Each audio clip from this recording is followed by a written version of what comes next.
Lääne-Virumaal Rakvere vallas Päide külas asub Pahnimäe asfaltbetoonitehas, mille territoorium on reostunud jääkreostusega 4 piirkonnas.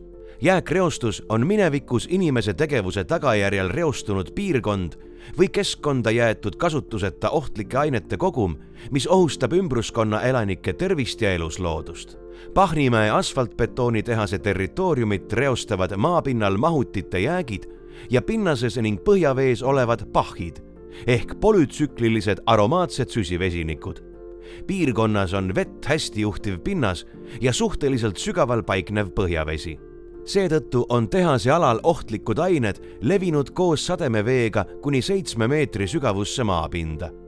Kuna territoorium on kasutuses, pole pinnase eemaldamine võimalik. Life IP Clean Est projekti raames töötatakse välja ja katsetatakse Pahnimäe jääkreostusobjektil in situ puhastustehnoloogiat, mis tähendab, et pinnast ära ei viidagi.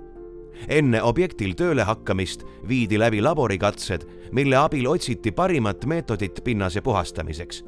Katsete käigus võrreldi füüsikalist, keemilist ja bioloogilist puhastusmeetodit, et saada katselisel teel kinnitust metoodika efektiivsusele reaalsetes oludes. Katsete tulemusena leiti, et parim viis Pahnimäe territooriumi puhastamiseks on keemiline ja bioloogiline meetod kombineeritult. Keemilise puhastusmeetodiga kasutatakse vesinikperoksiidi ja bioloogilisega orgaanilist farmide kõrvalsaadust, mis koosneb mikroobidest ja tugiainest. Nende abil puhastatakse 400 kuupmeetrit pinnast. Peale reostuse eemaldamist paraneb piirkonna põhjavee kvaliteet, väheneb oht jääkide levimiseks koos sademeveega ja territooriumil saab taastuda looduslik mitmekesisus.